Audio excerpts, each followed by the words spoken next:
When Veldora reunited with them, he headed to where Shin and the others were, fighting a fierce battle against Kakashi, who had taken on a human form. They haven't given up yet. In fact, Shin seems to be full of motivation. However, it didn't matter to Veldora. It's good to watch over them from the position of a master, but if you look at it from a different perspective, it could also look like you're slacking of. Now that Rimuru had returned, Veldora wanted to do everything he could to reduce any chances of him getting angry. Yes, first I need to achieve something great, then I'll be praised again. A banquet should be held to celebrate my achievements. Veldora felt excited. And so I stood in front of Kakashi, shouting, "I'm here." However, there were some people who were furious about this. "It's Shin." Veldora-sama, again. What do you mean again? You made a grand entrance the other day and stole my prey." Shin was annoyed and complained to Veldora. It happened during the fight with Dagrul. However, it seemed as though his memory had been slightly tampered with.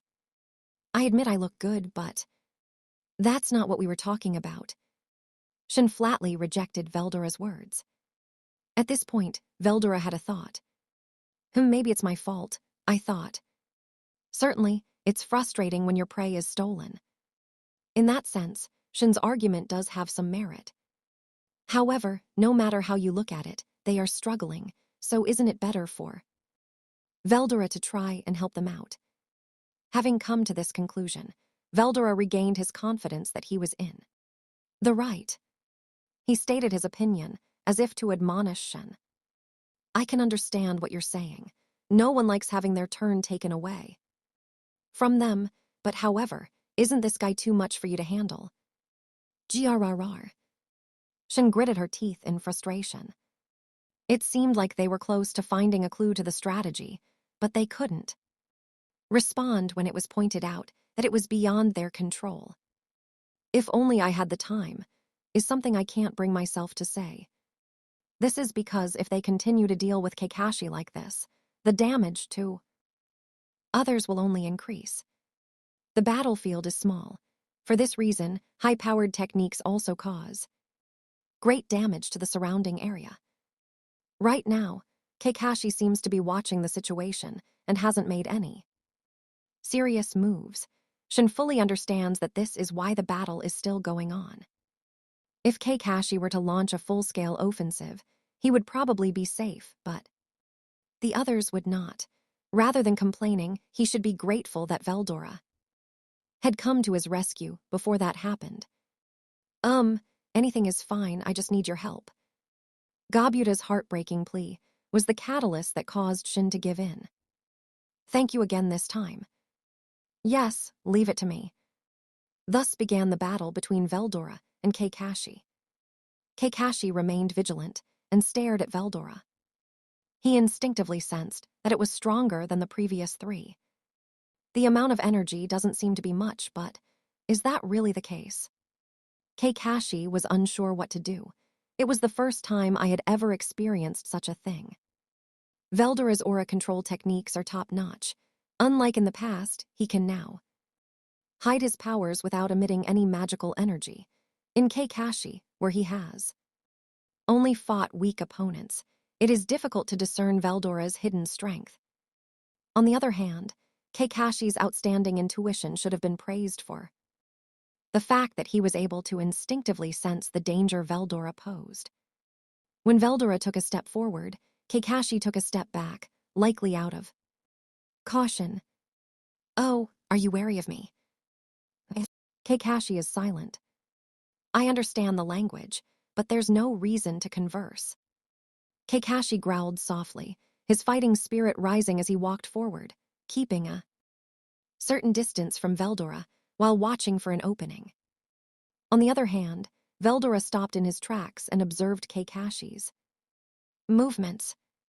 It's basic to observe your enemy and not jump in carelessly. Come on. Let's play a little. Kakashi no longer doubts the strange feeling he had.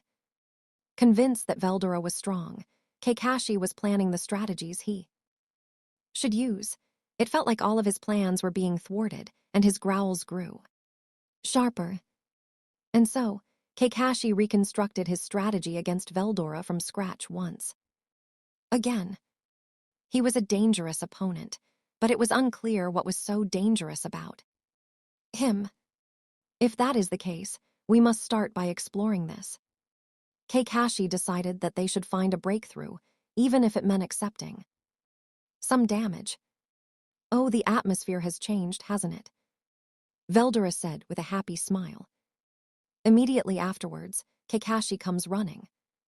Even when he changed from walking on all fours to walking on two legs, his speed did not decrease.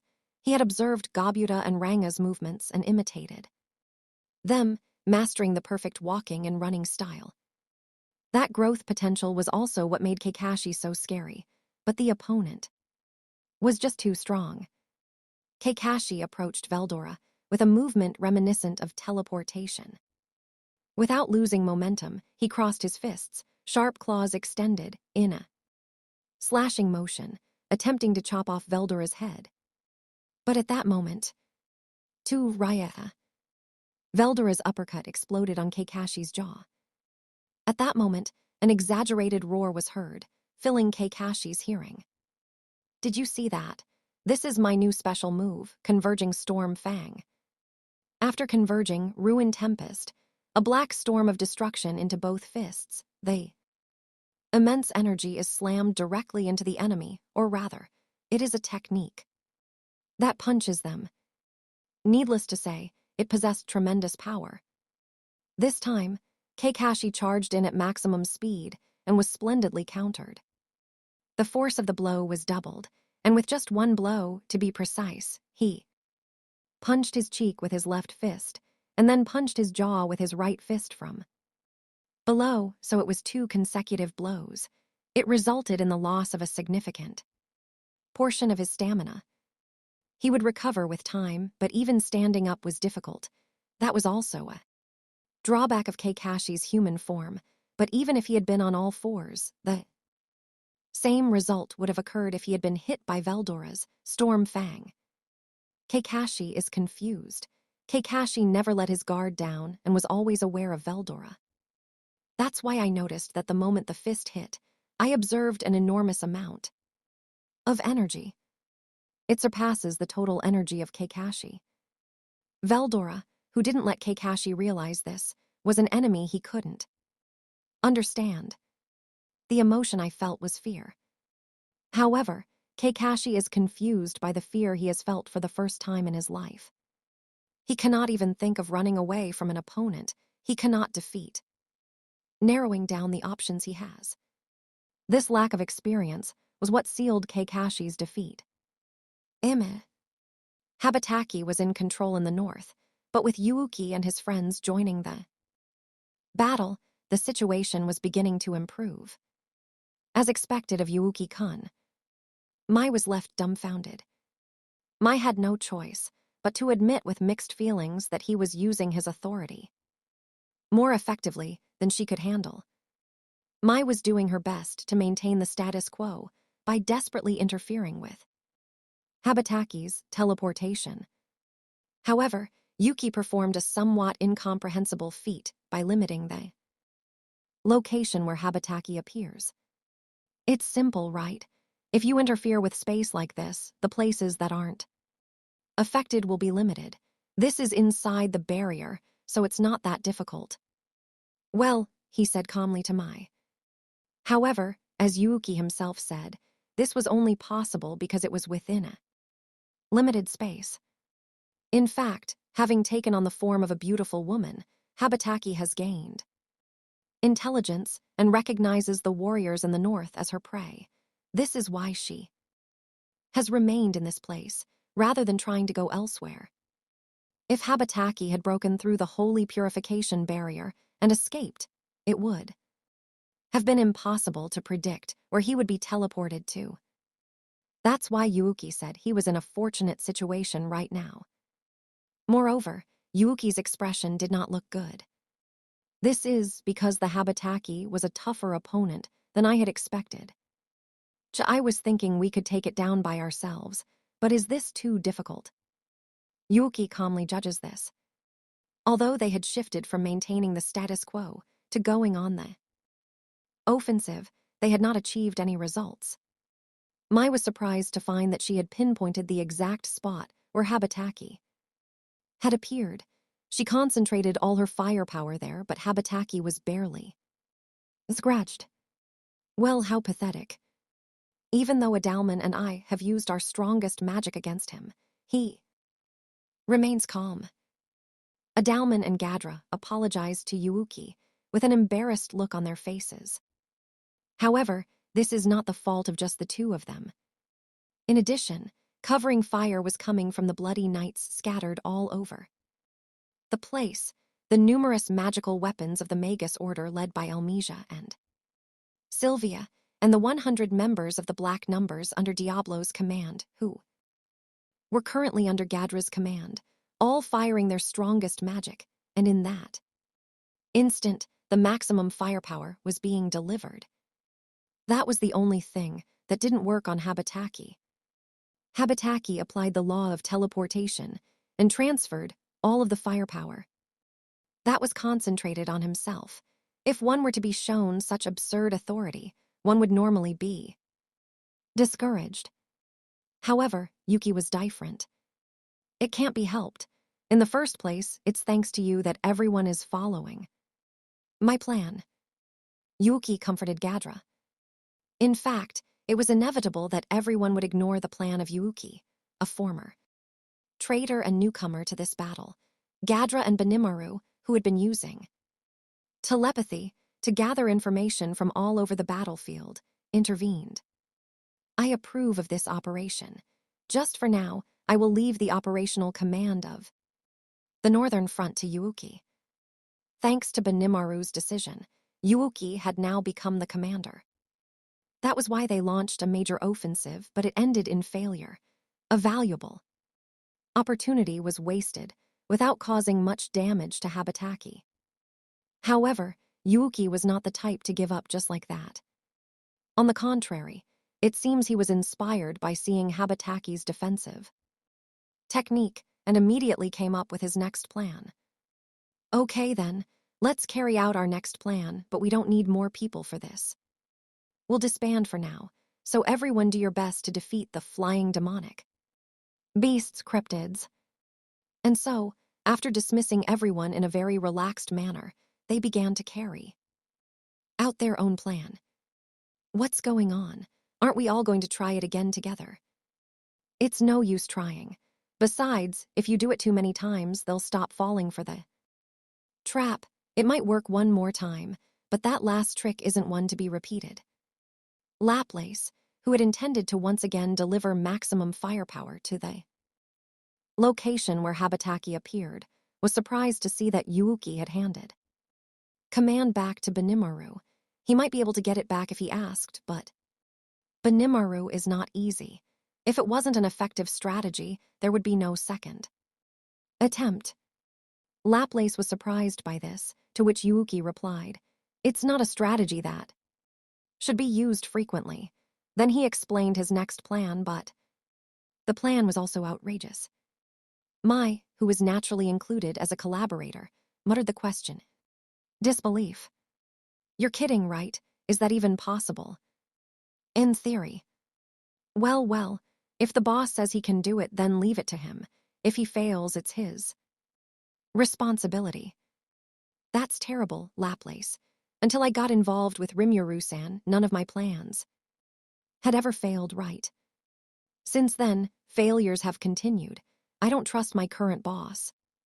Even though he complained like that, Laplace believed Yuuki's words and followed his orders. The same goes for Kigali and Tia. Well, I guess. The boss has always been suspicious, so it's too late now. Stop complaining and just do as you're told. I did. Laplace, that's what's wrong with you. Don't you think being a bit nihilistic is cool? That's fine, even if you make me think that much. Laplace desperately tried to retort, but was simply brushed aside with a yes. The two women looked at Laplace with disdain. You seem to be treated lightly wherever you go. This is not a former, but a current wife, Sylvia, speaking to her husband whom she has met again for the first time in about 2,000 years. There was undoubtedly love there, but there was also a little bit of exasperation in there too. I, Chin, would never accept someone like that as my father. Elmesia followed in her heavenly emperor mode. Although he is a little embarrassed, more than half of what he says is his true and genuine feelings. He didn't want to see his father, whom he had never met since he was born, in such a pathetic state. It was because of this thought that he ended up being so harsh towards Laplace. Moreover, her mother, Sylvia, grew up telling her heroic tales such as Elle's father was truly amazing. He was a hero who helped the weak. Even if you almost catch a cold, because of the gap between reality and your imagination, you should insist that it is not Hermesia's fault. That's what Elmesia thought, so for the time being she decided to postpone improving her relationship with Laplace. I want him to do something that will make us look at him in a new light, he said, looking at Laplace with cold eyes. That's how Laplace had become the one to be teased, but Yuuki tightened up the relaxed atmosphere. Yes, the plan is as I just explained. I'll deliver it inside his body, so you put your powers into the bomb and give it to me. It's no wonder I thought it was impossible. The plan Yuuki had come up with was reckless. Yuuki was planning to use his teleportation to hit Habataki directly with the bomb that Laplace and the others had created. And inside the body. The bomb in question is not an actual bomb, but merely a description. He prepared his authority in a form he was good at, such as by putting it into a spirit bullet or activating it in a cursed tool. For example, in the case of Hermesia, a spherical energy ball about the size of a volleyball is formed, and while the power is activated, it is gradually compressed. When it explodes, a lightning-fast current will be generated, cutting everything to pieces and causing a cataclysmic disaster. However, since the sphere doesn't allow for speed, it's a technique that can't be used in actual combat. But this time it's fine, and as long as it's as powerful as possible, it'll be great, so Yuuki told me to prepare it. Sylvia also had a similar style, using a lightning ball. Laplace and Tia used energy blasts. Kigali used a curse bomb. Adalman chanted, spiritual disintegration, and Gadra enveloped it in nothingness. This can't be fired seriously, is it okay? You look younger, but you still talk like that. It's really weird, and I feel like you're making fun of me, so I wish you'd stop. The technique that Gadra had collaborated with Adalman, a mass that could be named a pseudo-void collapse, was in fact infeasible to hit the enemy with. Its power alone was undoubtedly the greatest, but that was precisely why Gadra and the others were worried that it would be extremely dangerous to activate it. Here, Gadra worries that this is an incredible combination technique, to which Yuuki replies, Come. There was no sign of any anxiety in this situation, and Gadra had no choice but to believe it. And so the next attack began. Yuuki predicted Habataki's future destination from his movements, and when he appeared there, he used teleportation to throw attack bombs into Habataki's body, one after another. Habataki, who had taken the form of a beautiful woman, was confused by the situation she found herself in. It feels like my combat ability is increasing. It puts less strain on the computing power than when it was in demon bird form. And it can even teleport freely. It was not just aimed at himself, but was also completely effective in preventing all harmful phenomena. It had been an unexpected surprise that he was hit by concentrated fire at the destination, but that was probably just bad luck. In fact, the damage was so minimal that it had already faded from his memory. However, the the next attack was different. Yes, for the first time in his life, Habataki felt clear pain. Yuuki and the others are hiding behind a rock. Laplace used his ability skill to block his presence and was careful not to let anyone know he was there. On the other hand, Habataki, with all the dignity of a champion, continues to float in the sky, gazing down upon the ground. That was Habataki's situation, but suddenly he felt a pain in his side. First of the first shot, Yuuki muttered, but naturally his voice didn't reach Habataki's ears. Without even understanding what had happened, Habataki put his hand to his side and tried to recover. I felt pain, but the damage wasn't that severe.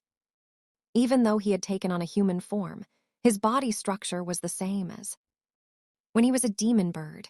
What flowed out was not red blood, but liquid magical energy. Just by being aware of it, the hole closed and the outflow of magical energy stopped. The problem is, we don't know what happened. That hurts. Habataki's honest thoughts spilled out of his mouth. He then distorted his face in displeasure and sent feather blizzards flying in all directions. Each feather of the Habataki is packed with destructive power and is powerful enough to kill even a demon lord. However, since it was not aimed at a target, no one was killed in the attack. However, there were many victims. It was an incredible stroke of luck that no one had died until Mizari activated Sanctuary type, maximum part regeneration. Although it was such a powerful attack, to the Habataki it was merely an attempt to scare away an annoying fly. It worked good. You're being positive. Isn't that obvious? Concentrated fire didn't work, so anything that could lead to a clue to our attack is welcome. Encouraging himself like that, Yuuki prepared the next shot. The effect was weak, but Mai was shocked at how nonsensical it was.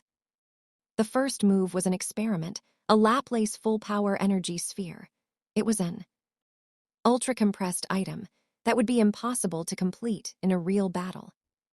The effect was Habataki's ouch, which made Laplace secretly feel depressed. However, Yuki didn't mind and started sending them all at once. These were a number of secret techniques that were specialized solely for power, and which the strong warriors present would not be able to use in actual combat. One after another, they exploded inside Habataki's body. I won't give you time to recover. Now, on to the next one. There's no way it can be prepared that quickly. As always, you're making me do reckless things. If you can pull off such extremely dangerous techniques one after another, I could have reached a higher rank too. Laplace complained, and Gadra agreed. The others were silent, but their eyes were filled with dissatisfaction towards Yuuki. Well, I thought everyone would do their best, but I'm sorry. Yuuki was aware that he was asking for too much, so he sincerely apologized. The operation was temporarily suspended, and it was decided to check the condition of Habataki. In fact, there was no doubt that something like the pseudo-void collapse that Adalman and Gadra had collaborated on was a ferocious force that could be enough to take down an enemy on its own. Perhaps they had already defeated it. This hope dwelled in everyone's minds as wishful thinking. However, the reality was cruel. It's dangerous, run away quickly. Maria's cry echoed in Yuki's mind. Yuuki responded to this without complaining or arguing. He made everyone leave the scene as quickly as possible. Immediately afterwards, a blinding flash of light explodes on the ground.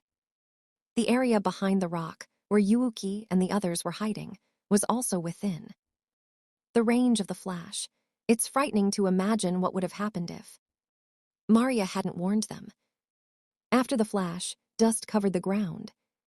As soon as the light cleared, everyone was horrified by the terrifying, terrible, absolute extreme result. The terrain had changed. You've got to be kidding me. Isn't the bedrock around here hardened by the high concentration of magical energy? That's right. It's stronger than inferior demon steel, which is why I was hiding like this. Instead of being shattered, the rocks turned to dust. The surrounding area had turned into desert and turned into gentle hills. The rocky mountain had turned into sand and piled up, but the situation was a mess. That flash of light broke the molecular bonds. A direct hit would result in instant deaths. Hearing this, Yuuki was also left speechless. It's an attack that leaves nothing to be desired in terms of power, but only results. Fortunately, the range of effect is not that large. That being said, since the area inside the circle, which had a radius of 500 meters, had completely collapsed, it would be more accurate to say that the range was narrower than that of a swim attack. From Yuuki's point of view, it was still better that they could escape using teleportation. By the way, do you think my ability-blocking ant skill can withstand it? If you can't endure it, you'll die. But if that doesn't bother you, you can give it a try. It was a completely mocking response, but Yuuki thought it was very much like Marya. Of course, I have no desire to try it. Intuitively, he felt that Habataki's flash would not penetrate a skill, but an ability. Seal anti-skill. This is a really troublesome opponent, Yuuki thought, racking his brains. And the culprit behind this damage was the world's strongest warriors had been hit by a barrage of ultra-high density energy bombs created without regard for the consequences and had sustained cons.